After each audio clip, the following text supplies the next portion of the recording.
Hey, and welcome back to another edition of In the Blue Paint. This week, the Leafs played 3 games, and they even won a game. So, good job, boys.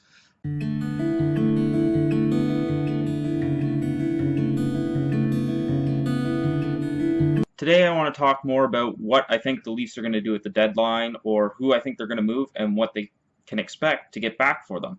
Um, so, let's start with that.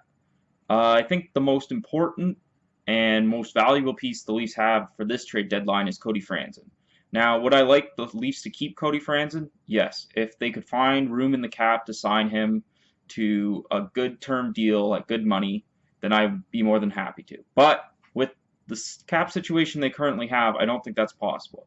First of all, he's going to UFA, so he can demand whatever he wants on the open market. And based on what last year's defenseman UFA's got, there's no way the Leafs can afford him. So I think their only option and their best option really is to trade him for assets at the deadline. Because A, it'll make the team less talented, so they'll more likely lose more games and get a better draft pick, and they'll maximize the asset that they have in Cody Franzen. Now, I don't think they're going to get a king's ransom for Cody Franzen, but I think they can expect a fairly decent package. So, if it's probably going to be a pick, a prospect, and the based on what the pick is, they might get a good or worse prospect based and so forth. So let's say they get a second, then I would expect that the Leafs would get like an A-level prospect. So a second and A-level prospect for Cody Franzen. I think that's a fair deal. Now, when I say A-level prospect, I mean someone who's expected to be able to contribute at the NHL level within the next year. So, in theory, could make next year's Leafs lineup. And I think that'd be a pretty good deal for the Leafs. They get a pick, which would probably be a low second, so probably in the 50 to 60 range, because teams that are looking at Cody Franzen are probably going to be contenders. And they're going to get a prospect that can be, in theory, in their lineup in the next couple years, which would be good, because if we're going into a rebuild, then they're going to need players that can play and may not be superstars, but can contribute at the NHL level.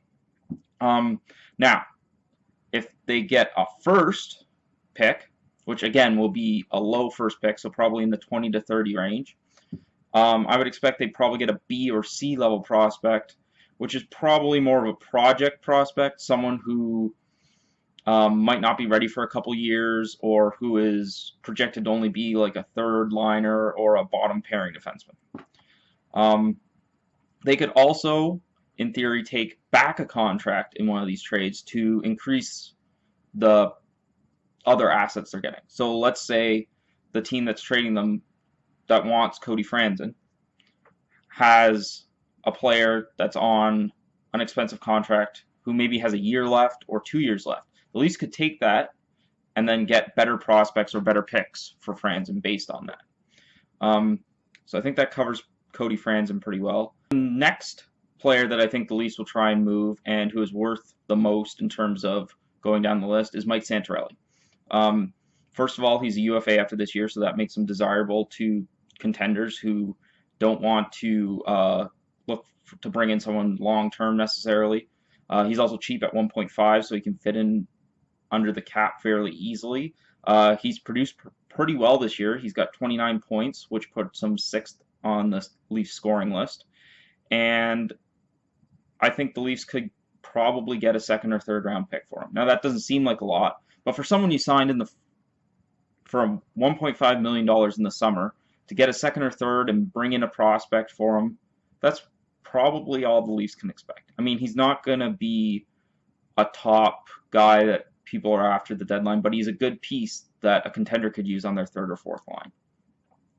So I think the next player that the Leafs should look at moving is possibly Daniel Winnik. Again, he's cheap, and he plays a good defensive role, and he can chip in when needed, so a contender might look for him. You're not going to get as much for him as you would for Santorelli. Probably you might get a third if you get a bidding war, but probably you're looking at like a 4th or 5th round pick for him, which isn't a bad thing. You're once again maximizing assets. You're probably not going to bring him back. And if you're rebuilding the team, he's not going to want to stick around while you go through some bad years. It's better to get a pick and try and save just get something for him. Now, the fourth player that I think the Leafs should move at the deadline is Tyler Bozak. First of all, his contract. It's not terrible. It's not a terrible contract by any means, which means it's movable. He's not a terrible player. He's an average to okay player who happens to play Phil Kessel and get inflated numbers. But I just don't think he's going to be a part of this team going forward.